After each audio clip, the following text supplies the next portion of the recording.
السلام عليكم الاخوان الاخوات، كي دايرين؟ لاباس عليكم؟ كلشي بخير؟ عواشر مبروكه بالصحه والسلامه والعافيه ان شاء الله. اللهم بلغنا سيدنا رمضان لا فاقدين ولا مفقودين. اليوم جبت لكم الشباكيه معتمده عندي اللي كندير كل عام. واخا انا راه ما صورش كلشي حيت انا يتسحب لي واش الكاميرا خدامه وهي ما خداماش، ودازو بزاف ديال سميتو الملقطات ما صورتهمش. هادشي غير في البدايه، ولكن انا غنقول لكم لي ديتاي. انا عندي هنايا كيلو وربع ديال الدقيق. درت كيلو وربع ديال الدقيق، درت معاه كاس ديال الجنجلان ما محمرش مطحون مزيان، وكاس ديال اللوز مطحون حتى هو مزيان ومغربل، وجنجلان ايضا مغربل. وكنضيف معاه 2 معالق ديال حبه حلاوه و2 معالق ديال النافع حتى هما مطحونين ومغربلين مزيان، كيكونوا مغربلين رقاقين. ومعلق و2 معالق ديال القرفه، قريصه ديال الملحه، وخماره حمراء. صافي. نحرك هذاك الشيء مزيان، كنخدم الدقيق مع هذاك الشيء الاخر مزيان. من بعد كنضيف عليه كاس ديال الزبده. انا هنا خدمت بالزبده سبيسيال حيت السيده بغات الزبده شباكيه مقومه. تقدري تخدمي بالزبده ديال البواطه ماشي مشكل، غير المارغرين لا. راه ملي كتقلز الشباكيه راه ما بقاش كتبان اش من نوعيه ديال الزبده درتي فيها، ما عدا المارغرين ما كتجيش زوينه. تقدري تخدمي بالبواطه، اي نوع ديال البواطه، ليليا، فاميليا، اي نوع.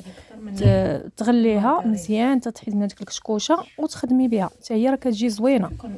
ودرت صفار بيضاء، زدت عليه كاس ديال المزهر، درت فيه ضامه ديال الزعفران وريقات ديال الزعفران الحر درتهم معاه، وربع كاس ديال الخل. ما تكثروش الخل البنات، راه الا كان فيها كثير كتفرتت ملي كتقليها، ملي كطيب كتجي رطبه بزاف وكتفرتت. ديري غير ربع كاس ديال الخل في كيلو وربع ديال الطحين. وانا عجنتها بمزهر، كلها عجنتها بمزهر، ما درتش نهائيا الماء. درت 2 كيسان ديال المزهر وشويه. المهم كنبسبس هذاك الشيء كامل مزيان، وكندخل العناصر في بعضياتهم، كنضيف السوائل صافي، وكنبدا نجمع. راه باينه الطريقه وسهله، راه ماشي ما فيها شي حاجه اللي هي صعيبه. راه دغيا الشباكيه، راه الشباكيه اللي صعيب فيها هو داك التشباك. بالنسبه للمبتدئات راه هو اللي صعيب، اما العجينه راه ساهله، راه دغيا تعجنيها ماشي شي حاجه. المهم كنخدمها مزيان قبل ما ندير السوائل. ملي كندير السوائل غير كنجمع، ما كندلكهاش. انا هنا عضفت الخماره كيف قبل ما كنديرش انا الخميره ديال الخبز نهائيا، حيت بوحدي غنطلق وغنشبك بوحدي، ما غتغلب عليا. ولو كان معايا شي حد غادي ندير شويه قريصه ديال الخميره. الا كان العوين ديري قريصه ديال الخميره ماشي بزاف. انا حنت بوحدي درت غير الخماره. يلا جات انا وياها قد يلا ساليت. كانت الاولى نشفات، بديت كنقلي نيشان. ودابا غنبدا نضيف السوائل من بعد ما درت الزبده والزيت. التذكير راه الزيت انا درت ما بين الخليط ما بين الزيت الروميه والزيت البلديه، كاس مخلط هكاك. هنا ضفت مزهر كاس الاول، والكاس الثاني درت معاهم الضامه ديال الزعفران وريقات ديال الزعفران زغبه. وهنا كنبدا كنجمع، ولكن ما كندلكش، غير كنجمع حيت هي راه ما كتدلكش. اون فوا كتجمعيها كديرها في بلاستيكه كتطلق راسها. كنبقى نضيف مزهر حتى وكان كتجمع ليا العجينه وما كتكونش خفيفه، كتكون قاصحه صافي. وكنستمروا هكا حتى وكان كتجمع لينا العجينه، وكنبقاو نضيفو في مزهر. تقدري تضيفي الماء ماشي ضروري مزهر، غير انا كنفضل العجينه كامله بمزهر، ما كندخلش فيها الماء نهائيا. كتجي مقومه وكتجي فيها البنه ديال المزهر، كتجي بنينه. انا كنخدمها دائما بمزهر، كندخل فيها قرعه ديال المزهر كامله، وكنبقى هكا حتى وكان كنجمع.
دائما بعد ما كنجمعوها كنقطعوها القطع على حسب نتي والقياس اللي بغيتي، 6 7 القطع حتى 8 القطع على حسب الخدمه ديالك كيفاش بغيتيها.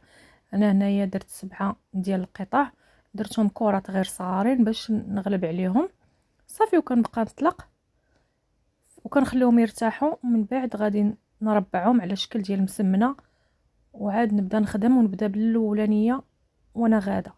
دائما كتبداي بالاولى وانت غاده حتى كتسالي. انا دابا غنبدا نربع فيهم على شكل مسمنه ونحط كيف كتشوفوا كندير لهم على هذا الشكل هذا. كنطلق الكره كنلويها على الشكل المسمنه على شكل مربع، كنطويها الطويه ديال المسمنه. هاد الطويه كتساعد على كتجي بحال فويطاج، كيجي الفويطاج ديال الشباكيه كتجي مورقه، كتجي مجعبه من الداخل وشاربه العسل. هذا هو السر ديال هذيك التعليكه اللي كتكون فيها الداخل، هو هذا الفيطاج. اما الا غير طلقتيها ما كتجيش فيه هذيك الخويه الوسط. كنطلقها بحال ما هكا وكندير على شكل مربع وكنستمر هكا حتى كنكمل الكرات اللي عندي كاملين، ونعاد نبدا نطلق ونشبك ونبدا ثاني بالاولى. الاولى اللي درت اللي ربعتها هي باش كندير هنايا راه كنحيد اللي لقيت لي داز ليا شي طريف ديال اللوز ولا شي حاجه ما شفتهاش، راه كنحيدها في العجينه حيت في الماكينه راه كتوحل.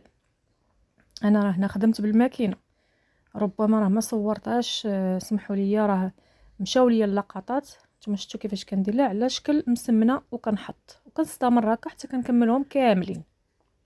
كنتمنى يكون الشرح واضح وتكون مفهومه. راه تبارك الله كلشي ولا ضليع في الشباكيه، وعطى الله الفيديوهات عامرين بالشرح مفصل. كلشي دابا تبارك الله ولات عنده فكره على الشباكيه ولا خادمها راسو، ما يحتاج انه يمشي يشريها ولا.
وهنا كنبدا نطلق العجينه ديالي، كنطلق بالدلاك ومن بعد كنطلق نسرح في الماكينه على الرقم 2. درتها انا رقيقه شويه، راه ما تصورتش ليا الماكينه، ما عرفتش الفيديو ديالها فين مشى ليا صافي. وكندوز بهاد الجراره وكنشبك عادي تشبيكه ديال 5 كيف كتشوفوا معايا. كنتمنى تكون التشبيكه واضحه معكم والتصوير واضح، ونخليكم هنايا مع الطريقه ديال التشبيك مفصله مزيان. باش اللي ما كتعرفش تشبك تبع غير الخطوات دقه دقه، وراه ساهل ما فيهاش شي تعقيدات ولا حتى شي حاجه.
كنبداو نقليو الشبكيه ديالنا، من بعد ما كنخليوها تنشف. ممكن تخليها حتى ليله تبات، ما عندكش، ما كاينش مشكل. تقدري الا ما كانش فيها الخميره خليها تبات، اولا الا خدمتيها بكري تقدري تقلي. كتسخني الزيت وكتبداي تقلي عادي. العافيه تكون مهيله، ما تجهديش على العافيه باش ما تشوطش وتبقى خضره من الداخل، طيب على خاطرها. والعسل يكون سخون. من الاحسن تسخني العسل. انت شتي ديك الجعيبه ديالها ديال الوسط، شتي كيفاش كتجي؟ راه كتجي رائعه والله العظيم، الا كتجي شي حاجه غزاله هاد الشبكيه. على ضمانتي جربوها. وما تنساونيش من الدعم ديالكم ولي لايك، راه قل التفاعل هي اللي كتدفعنا اننا ما نبقاوش نلوحوا. والله التفاعل قليل البنات، ما بقاش مشجعنا اننا كاع نلوحوا شي حاجه. المهم انا هنا صورتها من بعد مضببه شويه لان جمعتها للسيده كانت غتديها. وانتم كيف كتشوفوا راه كتجي زوينه ومعلكه من الداخل وشاربه العسل. بالنسبه للعسل البنات سخنوه قبل ما تطفيوه، سخنوه ما تطفيوش فيه بارد، يكون الشبكيه سخونه والعسل سخون، راه كتشربوا. وبالصحه والراحه وشهيه طيبه وعواشر مبروكه مسعوده للجميع. وشكرا. وما تنساوناش من الدعم ولي لايك ديالكم، وشكرا.